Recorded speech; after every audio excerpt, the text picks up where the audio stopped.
फिलिस्तीन में सेना की छापेमारी, इजराइल में आतंकी हमला, ईरान में ड्रोन अटैक और इजिप्ट में अमेरिका के विदेश मंत्री का अचानक आधमकना। इन घटनाओं का आपस में क्या कनेक्शन है? क्या मिडिल ईस्ट में कोई चिंगारी सुलग रही है? आज के शो में हम इसी पर विस्तार से चर्चा करेंगे। नमस्कार, मेरा नाम दिव्यांशी सुमराव है और आप देखना शुरू कर चुके हैं लल्लन टॉप का अंतर्राष्ट्रीय प्रसंगों से जुड़ा रोजाना का कार्यक्रम दुनियादारी।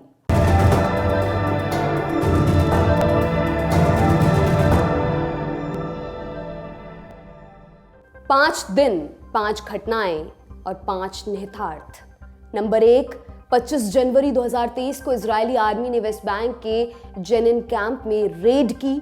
इसमें 10 लोग मारे गए। इजरायल का दावा, फिलिस्तीन इस्लामिक जिहाद के आतंकी किसी बड़े हमले की साजिश रच रहे थे। फिलिस्तीन का आरोप, मरने वाले आम लोग थे, उनका किसी आतंकी साजिश से कोई लेना देना नहीं था। नंबर 2, 26 जनवरी को शव यात्रा के दौरान प्रोटेस्ट हुआ। इस दौरान एक प्रोटेस्टर ने इजरायली सैनिकों से उलझने की कोशिश की, उसको वहीं पर गोली मार दी गई। इसके बाद वेस्ट बैंक और गाजा में कई जगहों पर हिंसा हुई। उसी शाम गाजा पट्टी से इजरायल पर मिसाइल हमले हुए। गाजा पट्टी में हमास का नियंत्रण है। जवाब में इजरायल ने एयर अटैक किया, हालांकि इसमें किसी तरह के जान माल के नुकसान की खबर नहीं आई। नंबर 3, 27 जनवरी की रात जेरूसलम के एक यहूदी मंदिर में गोलीबारी हुई। इसमें 7 लोग मारे गए जबकि 3 घायल हो गए। हमलावर फिलिस्तीनी था।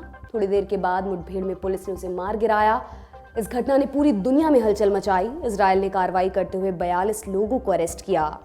नंबर 4, 28 जनवरी को ईरान में मिलिट्री की फैक्ट्री पर ड्रोन से हमला हुआ। इसमें एक वर्कशॉप की छत उड़ गई। एक दूसरी घटना तबरीज में सामने आई। वहाँ तेल की एक रिफाइनरी में अचानक से आग लग गई। वॉल स्ट्रीट जर्नल ने लिखा, यह हमला इजरायल ने किया। ईरान ने किसी का नाम लिए बिना कहा, यह कायराना हमला है, इसका करारा जवाब दिया जाएगा। नंबर 5, 29 जनवरी को अमेरिका के विदेश मंत्री एंटनी ब्लिंकन इजिप्ट पहुंचे। वो काहिरा के बाद जेरूसलम और रमल्ला का दौरा भी करेंगे। इस दौरे में वो इजरायल के प्रधानमंत्री बेंजामिन नेतन्याहू और फिलिस्तीन अथॉरिटी के प्रेसिडेंट महमूद अब्बास से मुलाकात करेंगे। माना जा रहा है उनका फोकस हालिया हिंसा पर रहेगा। तो आज हम समझेंगे ये सारी घटनाएं एक दूसरे से आपस में कैसे जुड़ी हुई हैं और मिडिल ईस्ट आखिर किस तरफ बढ़ रहा है। शुरू करने से पहले एक अहम जानकारी आपको दिए देते हैं। 1 फरवरी को बजट पेश होने वाला है। बजट की पूरी कवरेज आपको लल्लन टॉप पर मिलेगी। अगर आपके मन में सवाल है कि नई टैक्स व्यवस्था के तहत टैक्स रेट बदले जाएंगे, आप अपनी राय हाँ या ना में दर्ज करवा सकते हैं प्रोबो पर, जो हमारे ओपिनियन पार्टनर हैं। सूचना समाप्त, अब शो को आगे बढ़ाते हैं। इजरायल और फिलिस्तीन का विवाद कम से कम 76 बरस पुराना है, क्योंकि मई 1948 से पहले इजरायल नाम का कोई मुल्क नहीं था। हालांकि इस झगड़े की बुनियाद उससे भी बहुत पहले रख दी गई थी। इसके मूल में 2 धार्मिक समूह थे। पहले थे अरब मुस्लिम और दूसरे थे यहूदी। उनके बीच 20वीं सदी की शुरुआत से ही दंगे आदि हो रहे थे। दोनों ही फिलिस्तीन के अंदर अपना मुल्क बनाना चाहते थे और उसमें दूसरे मत को मानने वालों के लिए कोई जगह नहीं थी। झगड़े से परेशान होकर ब्रिटेन ने फिलिस्तीन का जिम्मा यूनाइटेड नेशंस को सौंप दिया। यूएन ने 1948 में एक प्रस्ताव पेश किया। इसमें फिलिस्तीन के अंदर ही यहूदियों और मुसलमानों के लिए अलग अलग मुल्क की स्थापना का विचार था। यहूदी नेता मान गए। उन्हें यूएन ने जितना हिस्सा दिया था उसमें उन्होंने इजराइल बना लिया। फिलिस्तीन में ऐसा कोई सर्वमान्य नेता नहीं था और ना ही कोई ऐसी पार्टी ही थी जो यूएन के प्रस्ताव पर फिलिस्तीन का प्रतिनिधित्व कर सके। इसके बजाय आसपास के इस्लामी मुल्क उसकी तरफ से बोलते थे, जैसे Syria, Libya, Egypt, Jordan, Lebanon आदि। उन्हें यूएन का प्रस्ताव पसंद नहीं आया, इसलिए उन्होंने इजराइल बनने के अगले ही दिन हमला कर दिया। ये युद्ध 9 महीनों तक चला।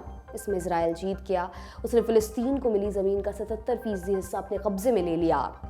इसके बाद 1967 में 6 डे वॉर हुआ। इसमें इजराइल ने फिलिस्तीन को और छोटा कर दिया। 6 साल बाद 1973 में एक और युद्ध हुआ। इसमें इजराइल ने इजिप्ट और सीरिया के कुछ हिस्सों को भी जीत लिया। 1978 में इजिप्ट ने इजराइल के साथ शांति समझौता कर लिया, तब जाकर इजराइल पीछे हटा। उस समय तक फिलिस्तीन 2 छोटे छोटे टुकड़ों तक सीमित रह गया था। वेस्ट बैंक और गाजा, उसमें भी इजराइल ने अपने लोगों को बसाना शुरू कर दिया था। इन कॉलोनियों को सेटलमेंट्स का नाम दिया गया। उस समय तक फिलिस्तीन लिबरेशन ऑर्गेनाइजेशन यानी कि PLO फिलिस्तीनियों का लीडर बन चुका था। PLO इजराइल के विरोध की बुनियाद पर ही बना था। PLO इजराइल के लिए बड़ी मुसीबत बन रहा था। उन्हें हराने के लिए इजराइल ने लेबनान पर भी हमला किया था, लेकिन एक समय बाद दोनों पक्षों को समझ आया कि यह झगड़ा बातचीत से ही सुलझेगा। इस बातचीत का नतीजा 1993 के ओस्लो अकॉर्ड्स में सामने आया। इसके तहत फिलिस्तीनी अथॉरिटी की स्थापना हुई। जितना फिलिस्तीन बचा था, पीए को उतने पर शासन चलाने का अधिकार मिला। इजराइल ने वादा किया कि वो वेस्ट बैंक और गाजा से अपनी सेना निकाल लेगा। इसके बदले पीए अपने यहाँ चल रही हिंसक गतिविधियों पर लगाम लगाने वाला था। ये समझौता सही दिशा में बढ़ रहा था, लेकिन दोनों तरफ के कट्टर धड़ों को ये रास नहीं आया। इजराइल में प्रधानमंत्री यित्ज़हाक राबिन की हत्या हो गई, जबकि फिलिस्तीन में चरमपंथी संगठनों ने गदर काट दिया। ये संगठन इजराइल के अस्तित्व को नहीं मानते थे। इसमें हमास सबसे आगे था। हमास को ईरान और लेबनान का समर्थन हासिल था। इसके दम पर उसने ओस्लो अकॉर्ड्स को भारी नुकसान पहुंचाया और एक समय बाद यह तय हो चुका था कि अब बात से बात नहीं बनेगी। आज के समय में वेस्ट बैंक के 42% हिस्से पर इजराइल का नियंत्रण है, बाकी हिस्से पर पीए का शासन चलता है। इजराइल वेस्ट बैंक में अपने सेटलमेंट्स की संख्या लगातार बढ़ा रहा है। उसका इरादा पूरे वेस्ट बैंक को हथियाने का है। यूएन जैसे संगठन इस कोशिश को अंतर्राष्ट्रीय कानूनों के खिलाफ बताते हैं, मगर इजराइल का कहना है कि हमको पता है सही और गलत क्या है। फिलिस्तीन का दूसरा हिस्सा गाजा इजराइल के दक्षिण की तरफ है। गाजा पर हमास का कब्जा है। इजराइल हमास को आतंकी संगठन मानता है, इसलिए उसने गाजा को चारों तरफ से ब्लॉक करके रखा है। वहां जाने और वहां से आने वाली हर चीज पर इजराइल का पहरा है। अब सवाल यह आता है कि इतनी निगरानी के बावजूद हिंसा घटती क्यों नहीं है। इसकी 3 बड़ी वजहें हैं। नंबर 1, सेटलमेंट्स का विस्तार। इजराइल वेस्ट बैंक में यहूदियों को बसाना बंद नहीं कर रहा है। दिसंबर 2022 में शपथ लेने से पहले नेतन्याहू ने कहा था कि सेटलमेंट्स की संख्या बढ़ाना उनकी सरकार की प्राथमिकता होगी। नेतन्याहू की मौजूदा सरकार को इजराइल के इतिहास का सबसे कट्टर गठबंधन बताया जा रहा है। इसमें कई ऐसे नेता शामिल हैं जो फिलिस्तीन को नक्शे से मिटाने की बात कहते रहे हैं। इससे फिलिस्तीनियों में दहशत बढ़ रही है। उनका आरोप है कि यहूदियों को बचाने के लिए उनके पुश्तैनी घरों को तबाह किया जा रहा है और ये सब इजराइल सरकार की शह पर हो रहा है। इन सबसे इतर नेतन्याहू सरकार न्यायिक सुधार के नाम पर सुप्रीम कोर्ट की शक्तियां घटाने की दिशा में काम कर रही है। इससे फिलिस्तीनी नागरिकों के पास बचा अंतिम विकल्प भी खत्म हो सकता है। इसको लेकर डर का माहौल पनप रहा है। दूसरी वजह का संबंध नेतृत्व से है। पूरे फिलिस्तीन में एक सर्वमान्य नेता या दल नहीं है। वेस्ट बैंक में पीए का शासन चलता है। पीए इजराइल की सरकार के साथ मिलकर समाधान निकालने की वकालत करता है, जबकि गाजा में हमास का दबदबा है। हमास का कहना है कि इजराइल होना ही नहीं चाहिए। वो पीए को नहीं मानता। ऐसा नहीं है कि दोनों जगह पर बस 2 ही पार्टियां हैं। पीए और हमास के अलावा भी कई ऐसे संगठन हैं जिनकी अपनी विचारधारा है, उनकी आपस में नहीं बनती। तीसरी वजह चरमपंथ में बढ़ोतरी से जुड़ी हुई है। यूएन की रेफ्यूजी एजेंसी के मुताबिक वेस्ट बैंक और गाजा में कम से कम 19 रेफ्यूजी कैंप्स चल रहे हैं। इन कैंप्स में लाखों शरणार्थी रहते हैं। उनमें युद्ध और दूसरी वजहों से विस्थापित फिलिस्तीनी रहते हैं। इन कैंप्स में बुनियादी सुविधाएं नहीं के बराबर है। शिक्षा व्यवस्था चरमराई हुई है। वहाँ प्रशासन का कोई नियंत्रण नहीं है। इस वजह से ये कैंप्स चरमपंथी संगठनों का बेस बनते जा रहे हैं। वहाँ से उन्हें नए लोगों को रिक्रूट करना आसान होता है। इन संगठनों को पनाह भी मिलती है और वे आम लोगों के बीच घुल मिलकर अपना काम चलाते रहते हैं। इजरायली सेना के लिए इन इलाकों में ऑपरेशन चलाना काफ़ी मुश्किल होता है। 25 जनवरी को इजरायली सेना ने जेनिन कैंप में घुसकर इस्लामिक जिहाद के 10 आतंकियों को मार गिराने का दावा किया। पीए यानी फिलिस्तीन अथॉरिटी ने आरोप लगाया कि मरने वाले आम लोग थे, उनका किसी साजिश से कोई लेना देना नहीं था। इजराइल आर्मी पर रेड के दौरान आम नागरिकों की हत्या के आरोप लगते रहे हैं। मई 2022 में ऐसी एक रेड में अल जजीरा की पत्रकार शिरीन अबू अक्लेह की हत्या कर दी गई थी। इस पर काफ़ी बवाल मचा। इजराइल ने अपने बचाव में कहा शिरीन क्रॉस फायरिंग में मारी गई, जबकि अल जजीरा का दावा है कि उन्हें जानबूझकर निशाना बनाया गया। फिलहाल अल जजीरा इस केस को इंटरनेशनल क्रिमिनल कोर्ट में लड़ रहा है। ये तो हुआ इजराइल फिलिस्तीन के बीच होने वाली हिंसा का बैकग्राउंड। अब समझते हैं कि हालिया झगड़ा कितना गंभीर है। 25 जनवरी को जेनिन कैंप में हुई मुठभेड़ के बाद पीए ने इजराइल के साथ काम करने से मना कर दिया था। पीए पहले भी ऐसा करती रही है। 26 जनवरी को हमास और इजराइल दोनों ने एक दूसरे को निशाना बनाकर हवाई हमले किए। हालांकि इसमें कोई भी हताहत नहीं हुआ।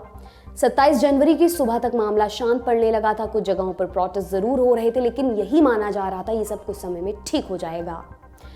फिर 27 जनवरी की रात माहौल अचानक बदल गया। रात के 8:13 पर जेरूसलम के एक यहूदी मंदिर के पास एक कार रुकी। उसमें से 21 साल का एक नौजवान बाहर निकला। उसने कार से उतरते ही फायरिंग करनी शुरू कर दी। जो कोई उसके सामने दिखा उसे गोली मार दी गई। जब तक पुलिस और मेडिकल टीम मौके पर पहुंची तब तक 7 लोगों की जान जा चुकी थी। हमले के बाद आतंकी पैदल ही भागा। पुलिस ने पीछा कर मुठभेड़ में उसे मार गिराया। हालांकि तब तक नुकसान हो चुका था। ये 2011 के बाद इजराइल में हुआ सबसे भयानक आतंकी हमला था। पूरी दुनिया ने इसकी निंदा की। इजरायली पीएम ने रातों रात कैबिनेट की आपातकालीन बैठक बुलाई। इजराइल के रक्षा मंत्री अमेरिका के दौरे पर थे। उन्हें फौरन वापस लौटने के लिए कहा गया। कैबिनेट की बैठक के बाद नेतन्याहू ने कहा कि सरकार सारे जरूरी कदम उठा रही है। आम नागरिक कानून अपने हाथों में ना लें। सरकार ने इजरायली सेटलर्स को बंदूक जारी करने में तेजी लाने का वादा किया। कहा कि उन्हें अपनी सुरक्षा का पूरा अधिकार है। हालांकि आरोप ये भी लगते हैं कि सेटलर्स निजी खुन्नस के लिए बेगुनाह फिलिस्तीनी नागरिकों की हत्या करते हैं। जानकारों का कहना है कि बंदूक थमाकर सरकार गलती कर रही है। इससे हिंसा और बढ़ेगी। हिंसा का तो नहीं मालूम, लेकिन 28 जनवरी को झगड़े का दायरा जरूर बढ़ गया। उस रात ईरान आर्मी की एक वेपन्स फैक्ट्री पर ड्रोन से हमला हुआ। 2 ड्रोन्स तो मार गिराए गए, लेकिन तीसरे ने एक वर्कशॉप की छत उड़ा दी। उसके कुछ समय बाद एक रिफाइनरी में आग लग गई। किसी ने इसकी जिम्मेदारी तो नहीं ली और ना ही ईरान ने सीधा आरोप लगाया, मगर गुप्त सूत्रों ने कहा कि ये सिर्फ मोसाद ही कर सकती है। ईरान के विदेश मंत्री ने कहा ये हमले कायराना है और इसका करारा जवाब दिया जाएगा। उनका इशारा इजराइल की तरफ था। इजराइल पहले भी इस तरह के हमले करता रहा है। हालांकि वो बहुत कम मौकों पर जिम्मेदारी स्वीकार करता है। अब सवाल ये बनता है कि ईरान पर हमला करके इजराइल को क्या फायदा? 2 फायदे हैं। पहला, मैसेज देने की कोशिश। ये बात जग जाहिर है कि ईरान फिलिस्तीन और लेबनान में इजराइल विरोधी संगठनों को कैश और हथियार देता रहा है। इजराइल मानता है कि उसके यहाँ होने वाली हिंसा के लिए ईरान भी जिम्मेदार है। जानकारों का कहना है कि इजराइल ने ड्रोन हमला करके बताने की कोशिश की है कि अगर नहीं सुधरे तो बड़ा नुकसान झेलना होगा। एक और इशारा ईरान के न्यूक्लियर प्रोग्राम की तरफ है। इजराइल ईरान के न्यूक्लियर प्रोग्राम को हर कीमत पर रोकना चाहता है। 2018 में न्यूक्लियर डील से अमेरिका के हटने के बाद से ईरान बेलगाम है। इजराइल का कहना है वो ईरान को रोकने के लिए किसी का इंतजार नहीं करेगा। 29 जनवरी को इजिप्ट पहुंचे अमेरिकी विदेश मंत्री ब्लिंकन ने एक इंटरव्यू में कहा कि ईरान को रोकने के लिए सारे विकल्प खुले हैं। उनका इशारा इजराइल को ओपन हैंड देने की तरफ था। ईरान पर हुए हमले की दूसरी वजह थोड़ी विचित्र लगी। जिस समय ईरान में आग बुझाई जा रही थी उस समय ट्विटर पर एक अलग खेल चल रहा था। यूक्रेन के राष्ट्रपति वोलोदिमिर ज़ेलेंस्की के सलाहकार मिखाइल पोदोलियाक लिख रहे थे, ईरान में विस्फोटक रात, ड्रोन और missile production centre, oil refinery निशाने पर।